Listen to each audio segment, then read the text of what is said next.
From the outside, 1600 Pennsylvania Avenue projects absolute stability and global authority.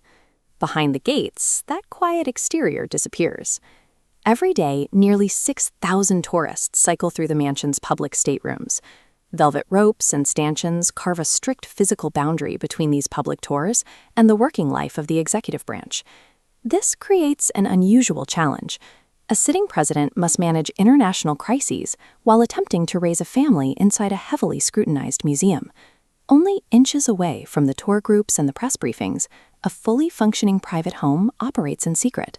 This hidden residence has hosted high school proms, indoor livestock, and even a long list of presidential pranks. The White House functions as a site of a relentless daily struggle to maintain a functional family life behind the walls of a global monument. Long before the first tourist arrives, a massive hidden engine wakes up. By 6 in the morning, a team of ushers, engineers, and housekeepers are already scrubbing marble and preparing the house for the day. Their duties vary wildly. On some days, the butler staff must execute state dinners, serving 4 courses to hundreds of foreign dignitaries.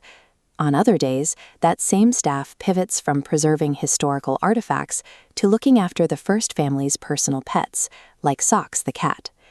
Because they work so closely with the first family, the domestic staff operates under a strict culture of discretion. They witness the private reality of the residence, but rarely speak of it. This silence makes them observers of the personal toll of the presidency. Workers witnessed the profound isolation of Richard Nixon as he faced impeachment. These staff members act as a human buffer, protecting the first family's privacy from the constant scrutiny of the Oval Office. The most effective counterweight to the rules of the executive mansion is the presence of children. Their arrival forces the building's formal structure to bend.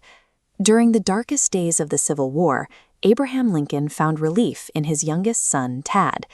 Even as casualty reports poured in, the president gave Tad free rein of the house. Tad once hitched the family's pet goats to a wooden chair and drove them like a chariot through the historic hallways. Decades later, Quinton Roosevelt smuggled the family pony, Algonquin, into a second-floor bedroom to cheer up his sick brother. To protect their children from the press, first ladies often built private spaces for normalcy. Jacqueline Kennedy converted the third-floor solarium into a schoolroom for her daughter Caroline and 20 classmates. These moments of childhood chaos act as release valves for presidents tasked with managing national crises. Occasionally, the boundary separating private family life and political strategy breaks down.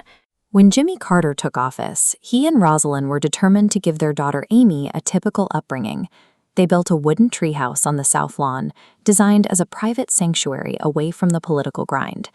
In the summer of 1977, the Carter administration was locked in a tight battle over a natural gas deregulation bill.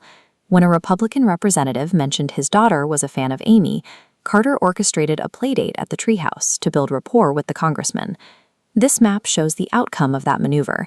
The playdate built the necessary goodwill, and later that year, the bill successfully passed the House. The final vote of 227 to 199 secured a key legislative victory for the administration. Inside the White House, a child's backyard sanctuary and a calculated political strategy are often part of the same ecosystem. First families are temporary residents. They occupy the mansion for a few years, and then they leave. The domestic staff, however, remains for decades. These workers share the residence with the families, witnessing their private behavior during national successes and personal struggles. Their loyalty is dedicated to the preservation of the home itself, transcending the politics of whoever holds the Oval Office. While treaties and policies form the public record, the undocumented effort of the staff is what allows the residents to survive the daily demands of the office. Ultimately, the domestic staff provides the stability that preserves the humanity of the families tasked with wielding executive power.